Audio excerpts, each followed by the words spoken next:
السلام عليكم، صباح الخير، جمعة مباركة للجميع. استسمحوا لي أن أتكلم باللغة العربية قليلا من فضلكم.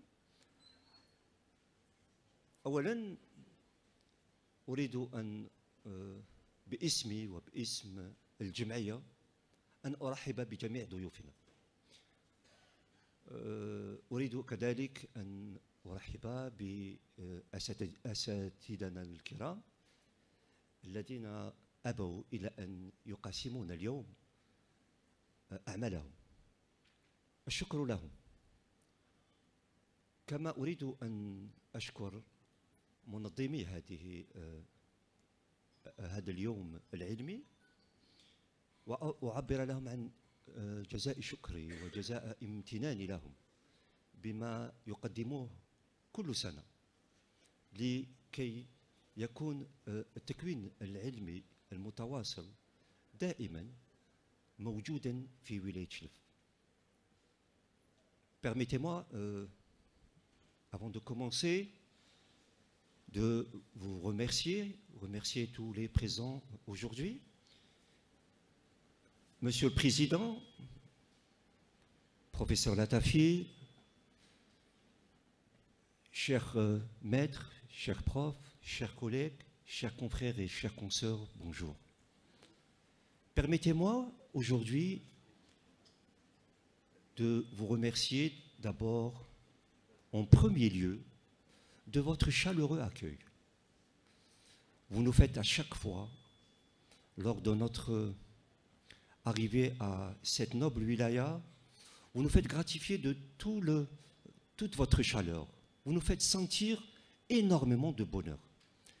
Et nous n'avons jamais senti qu'on était loin de chez nous. Au contraire, chaque présence à cet événement nous fait encore sentir que nous sommes au sein de votre famille, des membres de votre famille.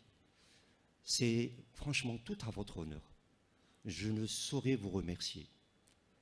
Mon bonheur et mon plaisir, c'est d'être parmi vous, du fait que déjà, certains parmi vous peut-être ne le savent pas, mais moi je suis, disons, j'ai des racines de Chlef. J'ai des grands-parents maternels qui sont de Chlef et je suis fier de l'être.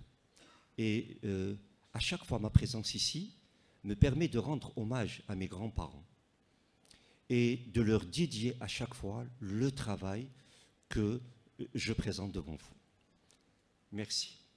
Donc aujourd'hui, je voulais partager avec vous on va dire les nouveautés, on va dire les innovations technologiques qu'a connu l'Ondodontie ces dernières années. Donc on va essayer de faire un updating, si vous voulez, pour ces 2 dernières années. Vous savez, c'est un sujet qui est assez long, donc je vais essayer de me réserver essentiellement sur la partie qui concerne les limes endodontiques.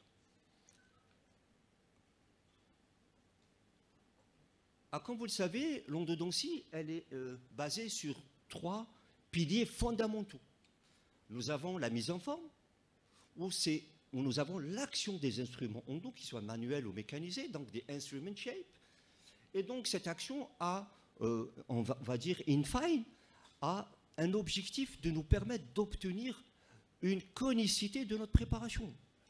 Et cette conicité, comme vous allez le voir, elle est essentiellement importante parce qu'elle va permettre, si vous voulez, la facilité de la deuxième étape ou le deuxième pilier qui est l'irrigation, la désinfection, donc de irrigant clean. Donc c'est grâce à cette conicité obtenue à la fin de la préparation que vous allez pouvoir avoir vos solutions d'irrigation qui vont aller pouvoir migrer de la partie coronaire jusqu'à la partie apicale.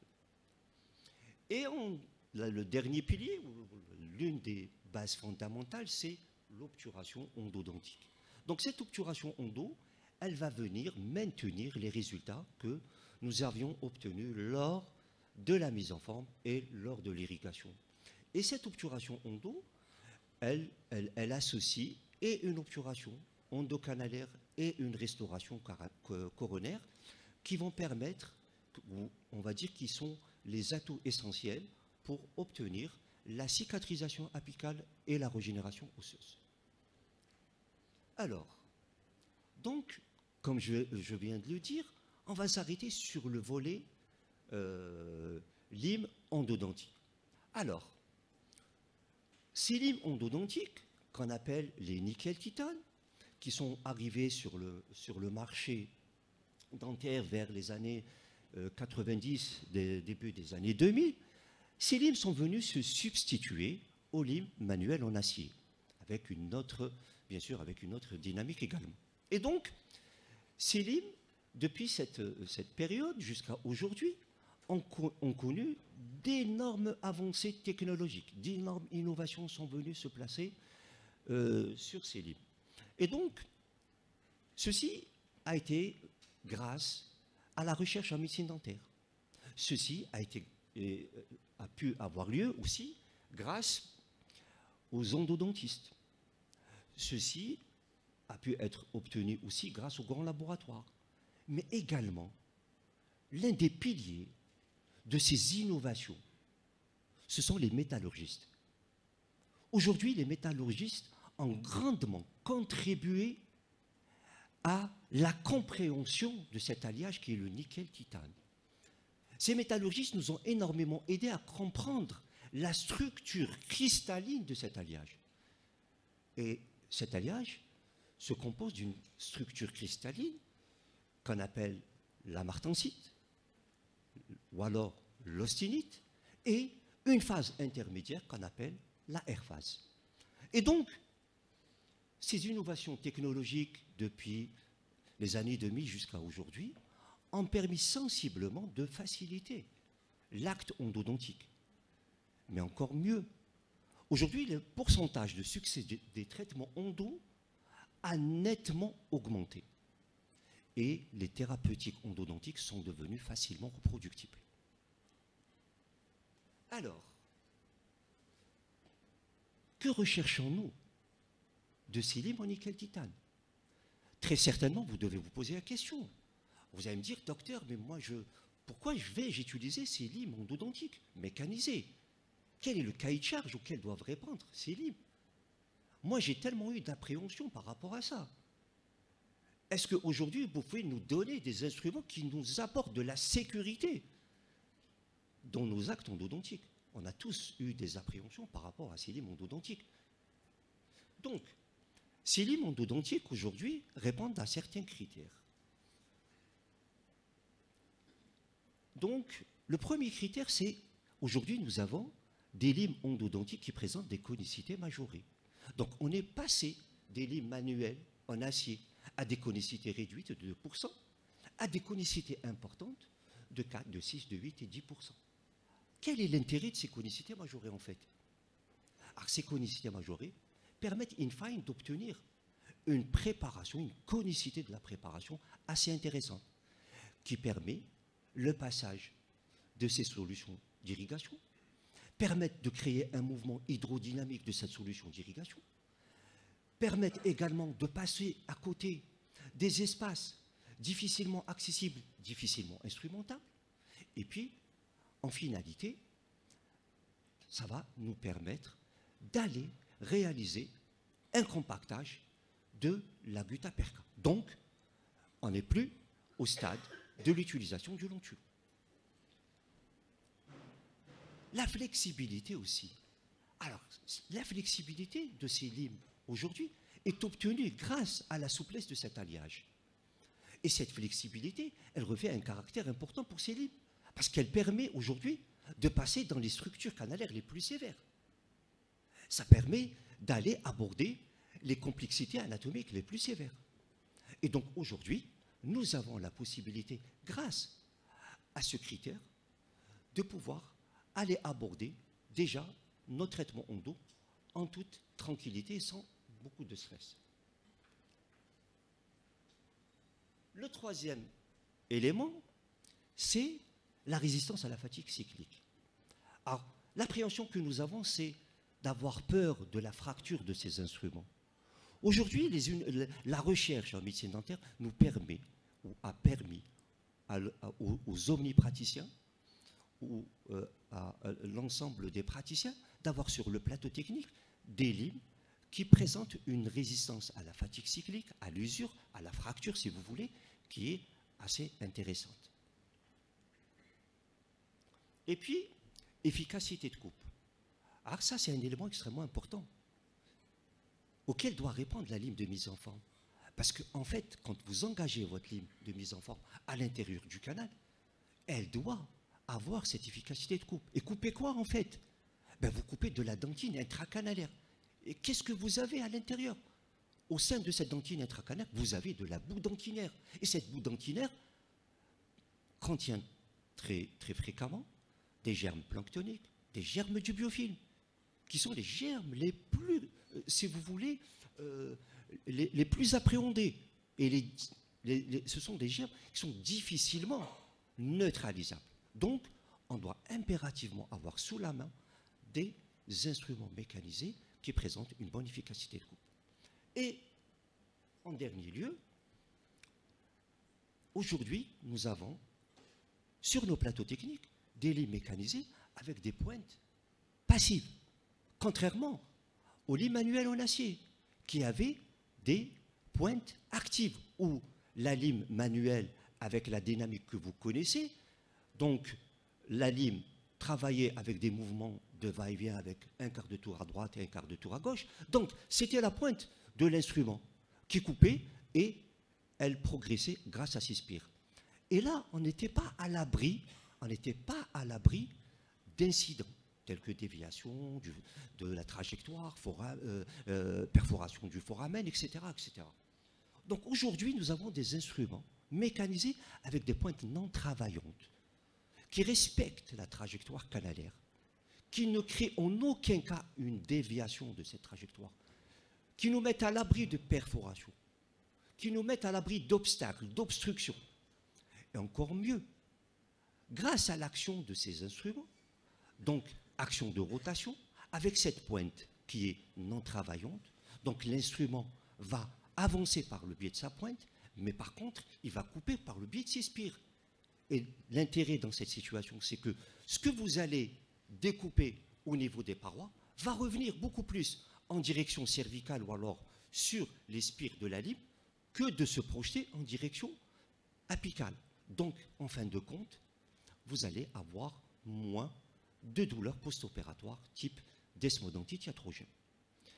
Et encore, l'intérêt de ces limes mécanisées, c'est qu'aujourd'hui, c'est cette lime qui va épouser la forme du canal. Contrairement aux limes manuelles en acier, où la lime imposait sa forme au canal. Alors, aujourd'hui, sur le marché dentaire, nous avons différentes limes de ces colorations, du gold, du rubis, du bleu royal, du gold. Donc, des limes qui présentent de telles colorations. Comment on peut expliquer ces colorations sur ces limes? Comment peut-on les expliquer? Tout simplement parce que ces limes ont subi un traitement par de la température. Ces limes ont été soumises à un traitement par de la température. Sur certaines limes, l'alliage a été d'abord traité thermiquement, ensuite la lime a été usinée. Sur d'autres séquences, la lime a été usinée, ensuite elle a été traitée thermiquement. Sur d'autres limes, on a eu une autre situation. Les limes ont été également traitées par électro-érosion, type le High-Flex de chez Colten. Alors, quel est l'intérêt de ce traitement thermique, en fait? Si on voit les études, la multitude d'études que nous avons aujourd'hui nous permettent de sortir avec la conclusion que ce traitement thermique permet d'augmenter la flexibilité de la lime, permet d'augmenter et d'accroître sa résistance à la fatigue cyclique. En fin de compte, ça va permettre une mise en forme qui va devenir plus aisée, sans stress et plus reproductible. Alors, si je dois citer quelques exemples, par exemple la séquence T-Flex que j'utilise fréquemment en cabinet dentaire. Donc, si on prend cette séquence de T-Flex, Sachez que cette lime Teflex présente, après traitement thermique, un pourcentage de résistance à la fatigue cyclique qui varie entre 300 et 500% par rapport aux limes endodontiques classiques. Et ça, ce n'est pas négligeable. Mais également, ce traitement thermique, comme vous le voyez ici, ce traitement thermique a permis d'accroître la flexibilité de cette séquence, mais pas que. Il a permis d'obtenir la mémoire de forme, ce qu'on va voir tout à l'heure. Un autre exemple, on a pris un instrument, le OneShape de chez Micromega. C'est un instrument à usage unique qui est venu sur le marché dentaire en 2012. Et donc, c'est une ligne de mise en forme de 25,6 qui est une seule lime de mise en forme. Et on a essayé de la comparer avec cette lime qu'on appelle le OneCurve. Le OneCurve, c'est également de la société Micromega, qui est une lime qui a une mémoire de forme et qui est traitée thermiquement. Alors, les résultats ont montré que ce OneCurve présentait 3,5%, on va dire, il était plus résistant de 3,5 par rapport au OneShape, d'où l'intérêt de ce traitement thermique. Alors, maintenant avançons un peu pour voir quelle est l'influence de ce traitement thermique sur la flexibilité et la coloration de ces nickel-titane. Aujourd'hui, il y a eu une énorme confusion par rapport à ça. Quand vous allez chez votre comptoir dentaire, vous allez prendre des limes, vous demandez au comptoir de vous donner des limes, il va vous dire, voilà, prenez ces limes, l'ensemble de vos collègues les utilisent. Quand vous lui posez la question, mais pourquoi ils ont ces colorations gold ou bleu, etc. Ben, il vous dit, c'est pour différencier d'un fabricant à un autre fabricant. En fait, c'est faux. Ce n'est pas cela. Donc, à travers cette étude, on a été faire l'évaluation de l'effet du traitement thermique à différentes températures et son incidence sur la couleur et la flexibilité de ces nickel-titane. Eh bien, regardez l'étude. Qu'est-ce qu'elle a démontré? Pardon? Alors, on a pris un échantillon de 6 limes, de A jusqu'à F. Donc, la première lime A n'a pas subi de traitement thermique. Par contre, les autres échantillons, les autres limes, ont subi un traitement thermique à différentes températures, allant de 450 jusqu'à 750. Et donc, on s'est rendu compte que grâce à ce traitement thermique, il y avait une interaction entre l'oxyde de titane qui se plaçait sur cette lime et la température. Et plus la température augmentait, et plus l'instrument prenait des colorations. À 450 degrés, l'instrument prenait une couleur gold. À 500, quand la température atteignait 500, l'instrument prenait cette coloration bleu royal. Quand la température augmentait à 550, il devenait vert. Et plus la température augmente, plus l'instrument devient de couleur noirâtre ou sombre. Et donc, ceci d'une part. D'autre part, l'étude nous a montré également que plus la température augmentait, regardez, bending resistance, c'est-à-dire la résistance à la flexion, plus la température augmentait, plus la résistance à la flexion de l'instrument diminuait. C'est-à-dire que l'instrument commençait à avoir un module d'élasticité assez bas. Et donc, il était prêt, si vous voulez, ou il était capable de se déformer par rapport aux contraintes canalaires. Et donc, l'étude aussi a montré que les nittis traités thermiquement étaient nettement plus flexibles que les nittis non traités. Que les échantillons soumis à une température entre 650 et 750 degrés étaient plus flexibles que les échantillons qui étaient traités à des températures plus basses. Et puis un autre point extrêmement important, c'est qu'aujourd'hui, le traitement thermique va influer sur la phase cristalline de l'alliage. Je vous ai parlé, je vous ai dit tout à l'heure qu'on avait 3 phases. En phase cristalline initiale, l'alliage pouvait se trouver soit en austinite, soit en martensite, soit en airphase. Donc la température va agir sur cette phase cristalline. Donc plus la température va être élevée, plus on va retrouver la lime en effet martensite, c'est-à-dire avec un module d'élasticité très bas. Et donc, vous allez retrouver une lime avec une mémoire de forme. En fait, j'ai oublié de vous expliquer ce que veut dire mémoire de forme. Mémoire de forme, c'est-à-dire quand vous allez introduire votre lime à l'intérieur du canal, quand il va fonctionner, quand il va ressortir, il va maintenir et garder l'architecture initiale de ce canal. Par contre, la mémoire élastique, lorsque l'instrument va travailler à l'intérieur de votre canal, quand il va ressortir, il va retrouver sa forme initiale. Plus la température est basse, et là, on va revenir à l'effet d'austinite, c'est-à-dire qu'on a un module d'élasticité ou module de Young qui va être un peu plus élevé, et donc on va se retrouver dans la mémoire élastique. Juste pour vous résumer tout ça en conclusion de cette étude, donc le traitement thermique a un effet significatif sur la couleur, la flexibilité des nickel-titane et la transformation de la phase cristalline de cet alliage. Ceci d'une part. Alors, sur cette diapo,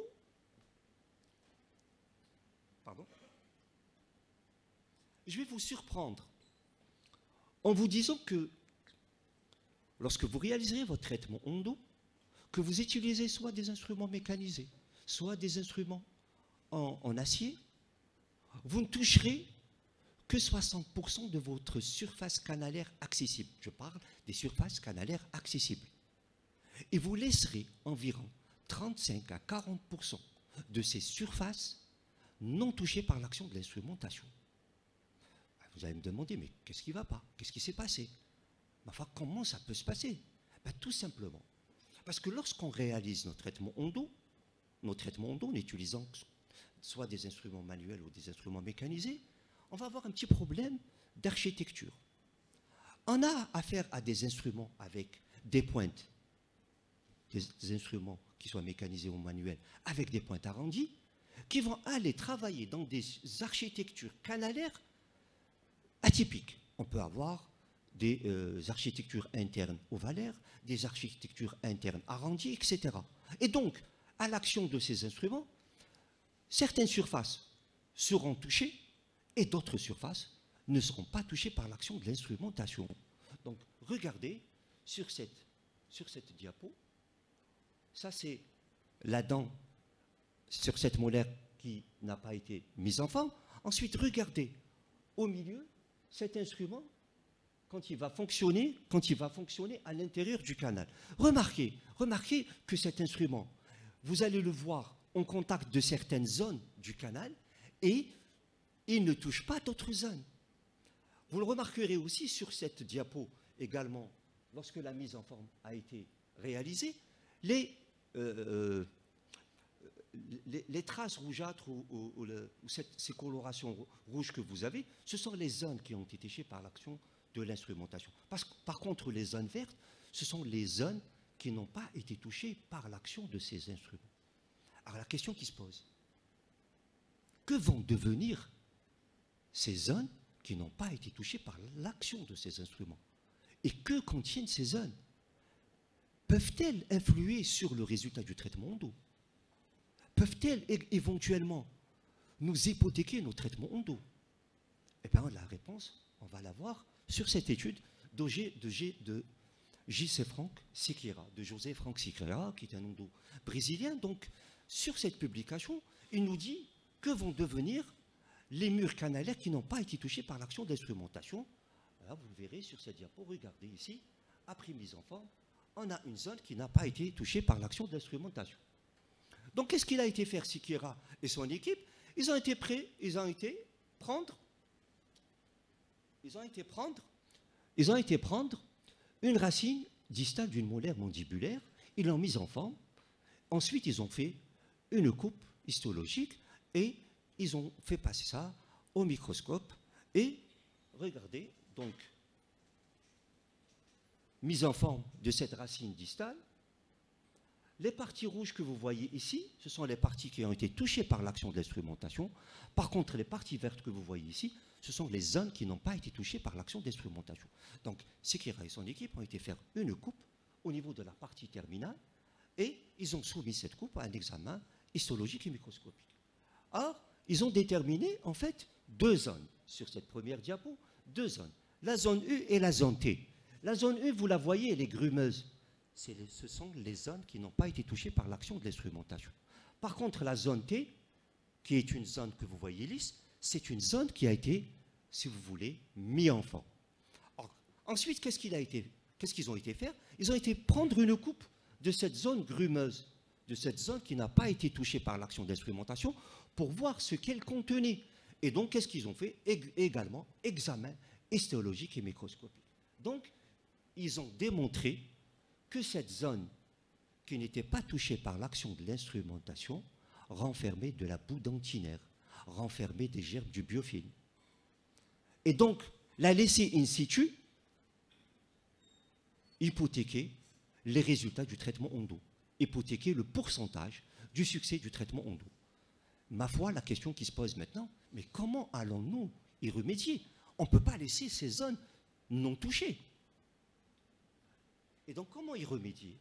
Alors, au jour d'aujourd'hui, vous avez ce type de séquence. C'est une première séquence, cette première séquence, c'est la séquence de chez FKG, c'est une société suisse, qui a mis au point, comme vous voyez, deux limes d'aspect un peu particulier. Et tout récemment, nous avons ces 3D bleus de la société Perfect. Regardez bien ces deux séquences, elles sont un peu particulières, non? Et donc, ces deux séquences ont l'avantage d'avoir subi un traitement thermique. Également, ils ont une géométrie particulière. Leur géométrie, elle ressemble à un serpentin. Un serpentin qu'on utilise dans les chauffages centrales, par exemple, le chauffage central, par exemple. Et ce n'est pas involontaire si cette géométrie a été placée sur ces lignes. Ensuite, ils ont une mémoire de forme. Donc, traités thermiquement, ils sont en phase de martensite et ils ont une mémoire de forme. Et puis, ils ont une conicité très très faible. Donc, regardez, sur le plan conicité, si on prend par exemple les shapers ou les finishers, regardez, c'est des conicités très faibles, de 0,2. Regardez le XP Endo Finisher de chez FKG, c'est 0 de conicité. Ça veut dire quoi? Ça veut dire que ce sont des instruments extrêmement souples. Et enfin, ils ont un torque très faible. Alors on va se poser la question, mais pourquoi ils ont un torque très faible? Parce que ce ne sont pas des limes qui sont à vocation de couper de la dentine ou de faire de la mise en forme. Ce sont des limes qui ont juste la vocation de venir nettoyer ces zones qui n'ont pas été touchées par l'action de nos séquences classiques. Et puis, ils ont une vitesse élevée. On verra tout à l'heure, juste après ça, on va avoir une vidéo pour comprendre pourquoi cette vitesse ou leur inculque des vitesses assez élevées. Et puis, ils sont indiqués en fin de mise en forme. Ils sont indiqués en mise en forme. Pourquoi ils sont indiqués en mise en forme? Parce qu'ils ont une action de nettoyage de ces zones. Alors, on va voir la vidéo ensemble.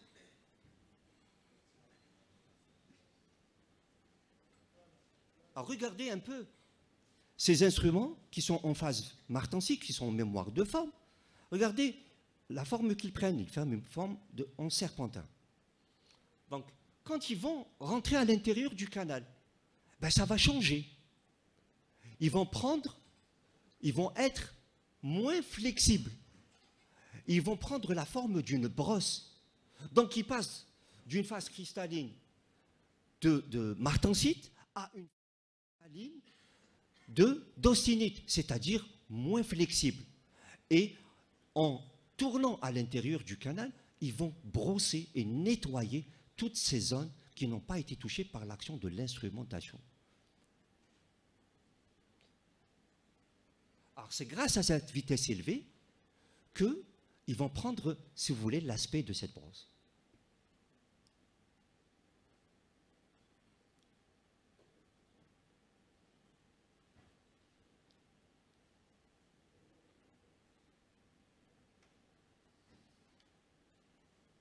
En fait, ces instruments, non seulement ils ont cette vocation de finir la préparation, mais également d'activer la solution d'irrigation. Ce sont des activateurs de la solution d'irrigation. Donc ils ont une double fonction. Alors, pardon.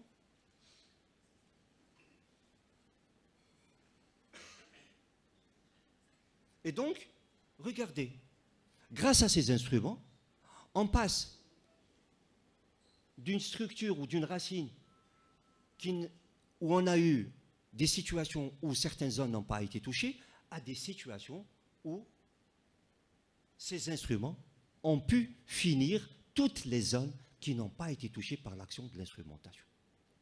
Et c'est une véritable innovation aujourd'hui. Et cette séquence 3D, vous l'avez aujourd'hui en Algérie. Et donc, si on revient aux séquences Ondo d'aujourd'hui, donc je vais citer deux séquences que j'utilise en pratique quotidienne. La séquence T-Flex qui est une séquence de mémoire de forme et une autre séquence qui est les M2 de chez Perfect aussi, qui est une séquence à mémoire élastique et pour ces deux séquences, ce sont des limes traitées thermiquement également. Alors, on va voir un peu comment ça va se passer aujourd'hui. Les séquences qu'on a aujourd'hui ne permettent pas de nettoyer l'ensemble de l'espace canalaire. Alors, comment on va procéder? On va prendre par exemple cette séquence pour des cas simples. Regardez, on va mixer aujourd'hui en fait.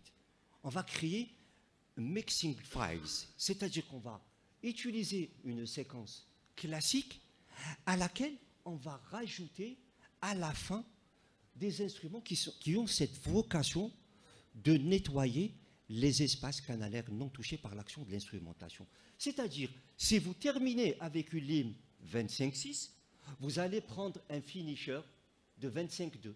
Si dans votre séquence, vous terminez avec une lime 30, vous allez prendre un finisher 30.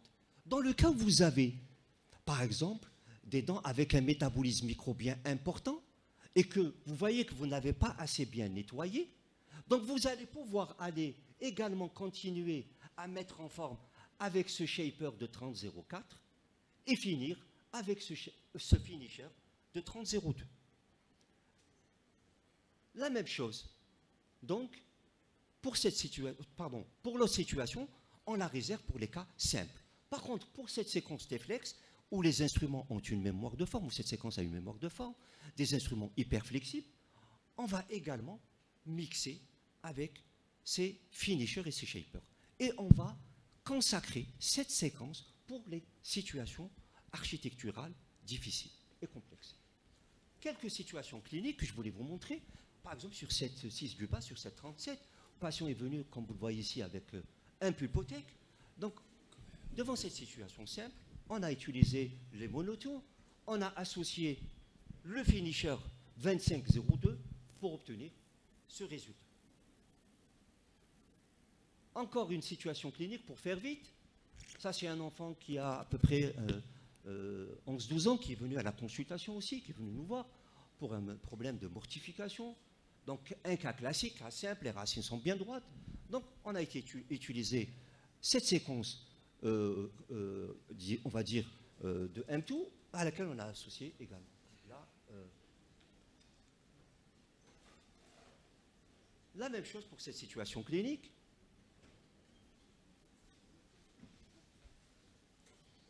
Pour les cas complexes, on a pris la séquence T-Flex. La séquence T-Flex, qui est une séquence qui a une mémoire de forme, on l'a également mixée avec un finisher.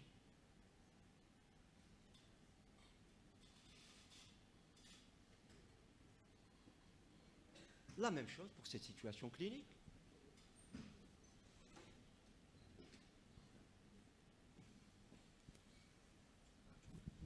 Donc, devant les situations classiques simples, vous irez vers des limes avec une mémoire élastique. Pour les situations cliniques complexes, vous irez avec des limes, si vous voulez, à mémoire de forme. Voici la séquence du futur. Voilà ce qu'il y aura, ce que vous aurez dans quelques temps. Dans une année, on va dire d'ici le Dantex 2025, c'est ce que vous allez voir comme lime venir sur le marché algérien. C'est une séquence qu'on appelle les OGSF. O, c'est l'opener, le G, c'est le glider, ou le glide path, ou la lime de glide path, et vous allez avoir directement la lime shaper à laquelle est associée la lime finisher. Juste deux petits mots par rapport au retraitement Hondo, si vous permettez, Monsieur le Président. Je sais que j'ai dépassé le temps qui m'était imparti, mais comme vous le savez, l'Hondo est une passion pour moi et que j'aime bien donner tout ce que j'ai pour les participants, pour mes collègues. Donc pour le retraitement, on a l'habitude d'utiliser des solvants et des limes manuels. Ben, ça a changé. Aujourd'hui, il n'est plus acceptable de réaliser le retraitement par voie manuelle, en utilisant des instruments manuels. Aujourd'hui, nous avons des séquences de retraitement mécanisées, où vous avez des instruments qui sont traités thermiquement, donc flexibles et résistants, et puis également, ce sont des instruments avec des pointes passives ou semi-actives. Juste, je m'arrête sur ce point. Pourquoi passives ou semi-actives? Alors que pour les limes de mise en forme, on avait des limes avec des pointes passives. Pourquoi? Parce que la lime de retraitement doit être un peu plus différente de la lime de mise en forme. Elle doit mordre dans le matériau pour pouvoir s'accrocher et le désobturer. Mettre une lime avec une pointe passive ne pourra pas vous aider à la désobturation. Quelques situations cliniques rapidement. Donc là, j'ai utilisé une autre séquence. Une autre séquence qui fait retraitement avec les deux premières limes et elle est associée à une séquence mise en forme en même temps. Donc aujourd'hui, nous avons la possibilité de réaliser et le retraitement et le traitement Hondo et la mise en forme avec une seule séquence. Bien sûr, vous pouvez également, on peut également, dans les cas de retraitement, nous avons également des zones qui ne sont pas touchées par l'action d'instrumentation, auxquelles on va associer également le finisher. Rapidement, quelques situations cliniques.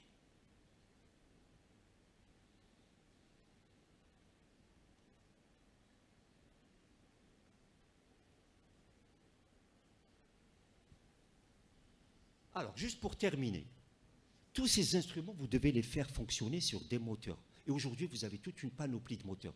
Des moteurs avec fil, des moteurs avec sans fil, des moteurs avec localisateur intégré, des moteurs avec des localisateurs connectables, etc. Alors, comment choisir aujourd'hui votre moteur? Sur quels critères vous devez choisir votre moteur? Pour terminer. Donc, vous devez prendre des moteurs avec la possibilité de pouvoir régler des vitesses entre 100 et 1200 tours minute. Aujourd'hui, on a encore des moteurs qui arrivent sur le marché d'ici une année qui vont tourner où vous pouvez régler des vitesses qui vont aller entre 2500 et 3000 tours minute. Vous avez également la possibilité aujourd'hui d'avoir des moteurs avec des torques très élevés qui vont de 0,5 à 5 NCM. Prenez des moteurs aujourd'hui avec la notion ou l'option rotation en réciprocité, rotation alternative. Prenez des moteurs où vous avez la possibilité d'avoir cette option OTR, cette option OGP, on pourra en discuter lors des débats si vous voulez.